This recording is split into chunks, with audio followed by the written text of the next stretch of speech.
Good day. It's great to be with you on this Monday, and it is a week after MLK Jr. Day, and I wanted to kind of make good on that. I know last Monday I didn't necessarily speak about MLK, but I think it's critical, right? And I was really looking forward to a lot of events here on the coast, but on the coast of Mississippi here, because of the rise in COVID, they actually delayed most of our MLK events. There was a cleanup in Gaston Point area and over in Gulfport that I participated in, which I was really grateful for, because most of you probably know that MLK Day is also to be a volunteer day. I spent some time also actually on MLK Day after the cleanup at one of my favorite coffee shops and bookstores in Pass Christian, Cat Island Coffee and Pass Christian Bookstore, and I want to give a shout out to them. Books are amazing, coffee's amazing. They have a lot of local Mississippi authors, and they have so many books about the civil rights movement, about Black Lives Matter, about feminism, about equity and justice. It is one amazing, amazing bookstore. So shout out to Cat Island Coffee with some of the best coffee, actually, I think, here on the coast, and to the bookstore, that they really provide a place and a space for people to engage and to really, I think, find truth, which is so often right now quite questionable in our culture and our society and news.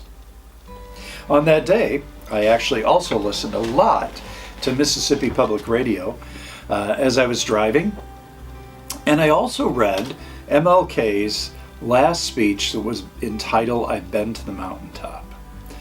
And I think I've read most of MLK's speeches, or at least heard the speeches. And if you haven't done that, I would just simply Google MLK speeches. You'll find a plethora of material to listen to or to read. And I want to share with you today some of the words that were spoken by Dr. Martin Luther King over 50 years ago, right? And this was, of course, his very last speech. And I found out something new on this MLK Day, that actually when MLK was killed on the balcony of the Lorraine Hotel in Memphis, he was actually on his way the next day to Mississippi, to a town that he called the end of the earth because of the poverty in the Delta that he experienced when he was there. And he was going to start a poor people's march there, but of course sadly didn't make it. So this was his very last speech, and it was, "I've been to the mountaintop," and it was in support of the striking sanitation workers in Mason Temple in Memphis, Tennessee, if you remember, on April 3rd, 1968. And I just want to take a few moments to read the closing words, the closing paragraph. I think, first of all, to hear these words and how they might resonate with us today, and then for you to have some time to really ruminate and think about these words, and maybe Google them on your own, and just read through the entire transcript, and then focus really on that last paragraph, because there's a strange profundity here, right? I think MLK, most know that MLK in his last few weeks really had this sneaking suspicion, or maybe this vision, or maybe a dream, right, that he wasn't going to live to see the end, to see justice. And very honestly, though, as I think about it, 50 some years since MLK, who would be 80 some years old right now, we haven't really seen the fruition. We haven't really seen his dream come to fruition, right? And that's why I think it's so important for all of us who are justice seekers and who are aware and awoke to really keep the dream alive in whatever way we can keep the dream alive. And I shared also on Martin Luther King Day with quite a few people a quote about keeping the dream alive with friends from the past and friends from today here in Mississippi.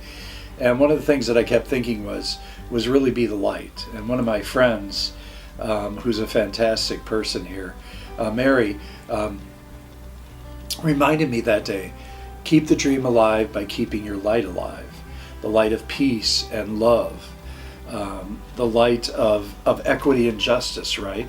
Of being a light bearer and bearing the truth, and being somebody that is instrumental in uncovering the many untruths in our culture and our world today that are causing such great division among us. And so in that conversation with Mary and a whole variety of people, I had an opportunity just to share this last paragraph. And so I'd like you to listen to it, and then I'd like to make just a few brief comments and let these words settle into your heart and your mind and your spirit. MLK said, the night before he was shot, "Well, I don't know what will happen now. We've got some difficult days ahead. But it doesn't really matter with me now because I've been to the mountaintop and I don't mind. Like anybody, I would like to live a long life. Longevity has its place. But I'm not concerned about that now. I just want to do God's will.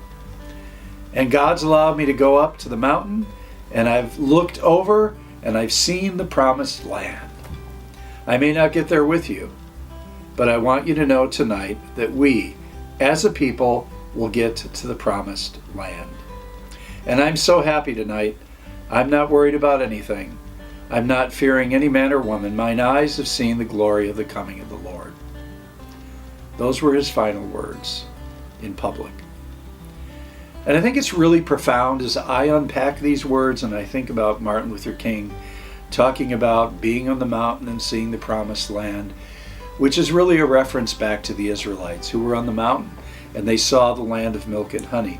They saw that land of freedom and liberation and independence, right?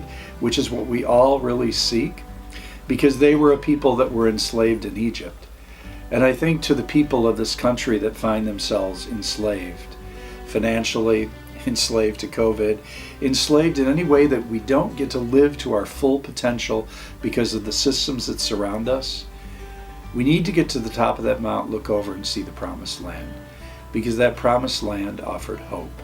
The promised land offered a place of respite and a place where people could really be completely liberated and live into their true selves. It didn't mean they were perfect, right? Because none of us are.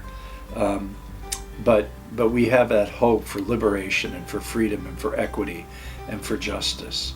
And I think the beauty of this is he says, I'm not concerned about it now.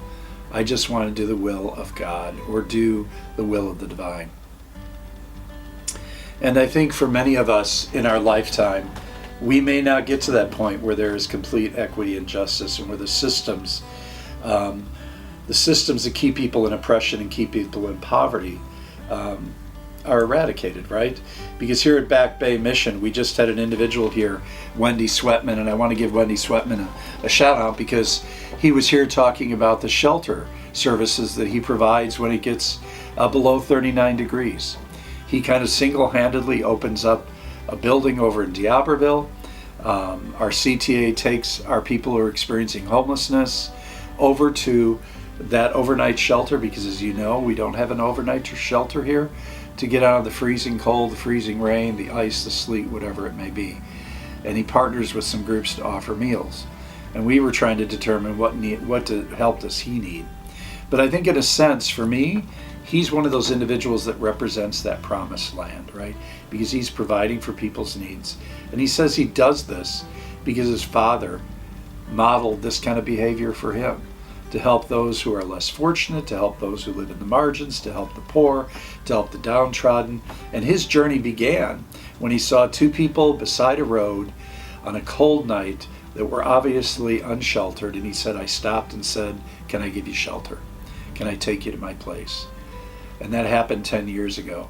And for me, in many ways, he's kind of a modern day Martin Luther King Jr., because Martin Luther King was a voice for the voiceless and was really seeking to help people out of those margins. So again, I'd like you to think about those words. I'd like you to think about the mountaintop and then looking over and seeing the promised land and being able to keep that dream alive, right? Keep that dream alive. And as MLK said, I'm not worried about anything. I'm not fearing any man or woman. So raise our voices, let our light shine, and let us do what we can do for those who are less fortunate, for those who are in the margins, for those who need to have our voices, right? Because they don't have the power to speak up for themselves, or maybe they're not given the power to speak. And so sometimes those of us who have privilege, it's important for us to raise our voices. So thank you for joining me today. I hope this kind of makes up for the lack of an MLK Day talk, but we are where we're at, right? And with the situation in the world right now and continuing to go through COVID, we're just all simply attempting to do the very best we can. So we offer you prayers and love from Back Bay Mission, and we hope that you will offer us the same. Very soon you'll probably be getting some information about our 100-year anniversary, which kicks off in March. We're excited to be 100 years old, and we're excited about the future here on the coast of Mississippi, serving the people that we love and that we care about and that live in our hearts. And so when you see somebody along the side of the road who is potentially homeless or unsheltered, smile, say hello, and share in a moment of humanness. So thanks for joining me today. Peace be with you.